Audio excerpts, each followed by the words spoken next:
The government will give you 7,500 pounds towards a heat pump. That number is real and you should take it seriously. But here's what the headline doesn't say.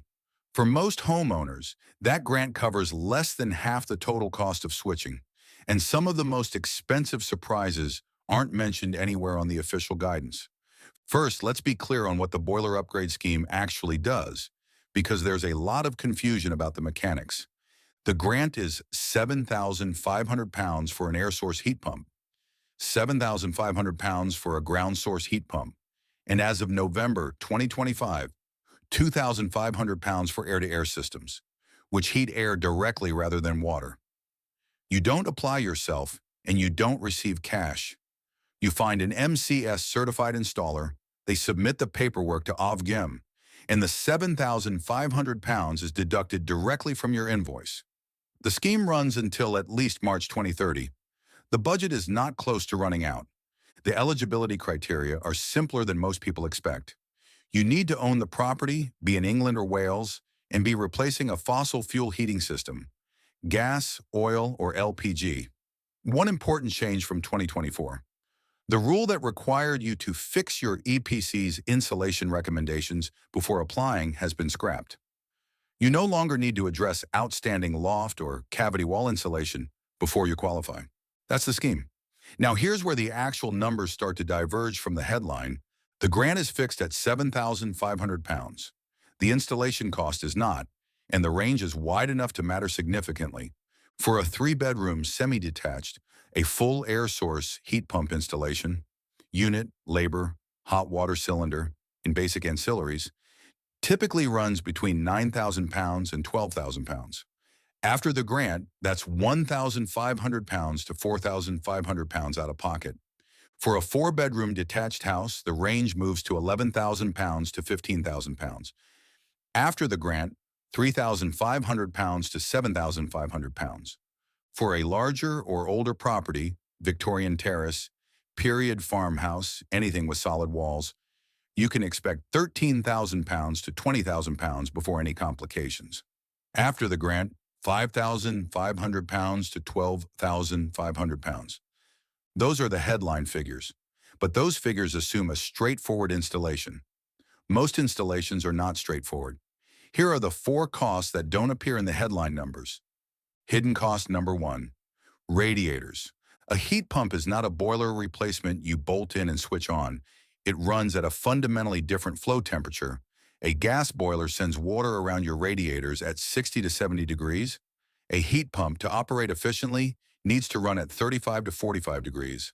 That's the low flow temperature that keeps the efficiency above 3 and your running costs down.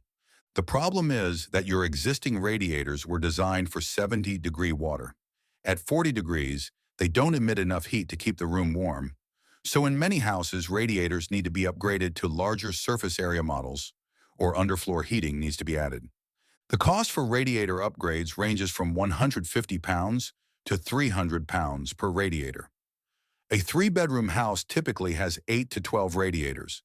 That's a potential 1,200 pounds to 3,600 pounds addition to your bill, not covered by the grant. A good installer will calculate this upfront as part of the heat loss and hydraulic design. An installer who doesn't raise this question at all is either not doing the design work or planning to run your system at a higher flow temperature where it will be less efficient and more expensive to operate. Hidden cost number 2, hot water cylinder. If your current heating system is a combination boiler, you have no hot water storage tank. A heat pump requires one because it heats water slowly and stores it, rather than heating on demand. A properly specified hot water cylinder, insulated, appropriately sized, costs 800 pounds to 2,000 pounds installed, plus the space to put it. If you currently have an airing cupboard, that usually works. If you don't, the location question becomes a real one. This is not a fringe scenario. Combination boilers are the most common type of gas heating in UK homes. If that's what you have, add this line item before you calculate your out-of-pocket cost. Hidden cost number 3, electrical work. A heat pump draws significantly more current than a boiler and typically requires its own dedicated circuit from the consumer unit. In many older properties, The consumer unit also needs upgrading to handle the load. Electrical work for a heat pump installation typically adds 500 pounds to 1,500 pounds to the total cost, depending on the property and the distance from the consumer unit to the outdoor unit location. If your consumer unit is old, fuse-based rather than circuit breaker-based, budget at the higher end and get it assessed before you accept any installer. Quote, hidden cost number 4, running costs on an unprepared house. This one isn't an upfront cost, but it's the most consequential one on the list, and the grant doesn't touch it.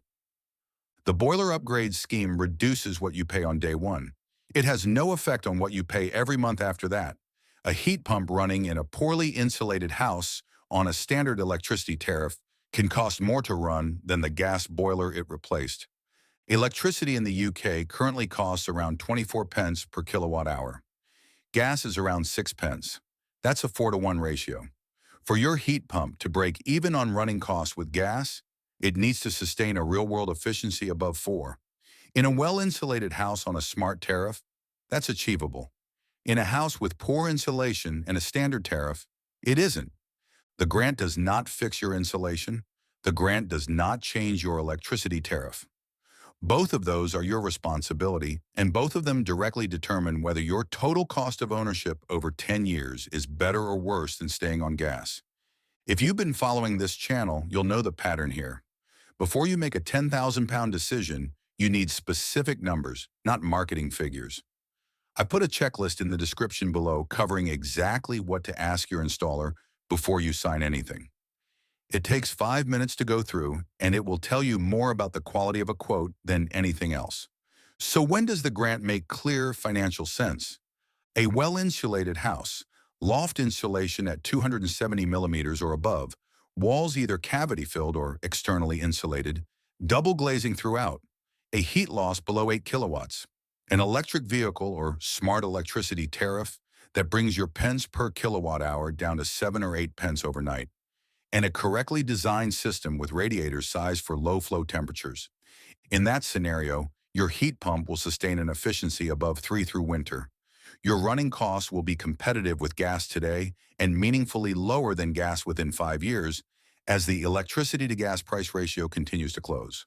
The grant reduces your upfront investment to a point where the payback period is realistic.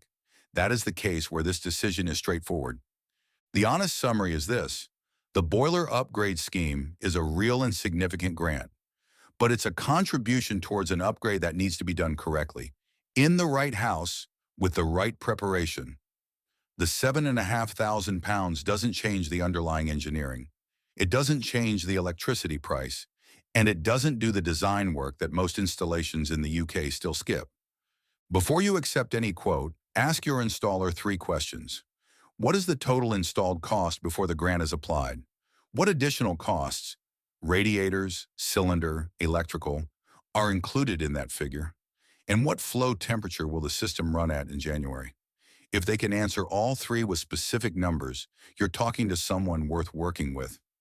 In the next video, I'll walk through how to read an EPC and identify exactly which upgrades, insulation, glazing, or neither, will make the biggest difference to your heat pump's running costs before you spend anything. That's out next Tuesday.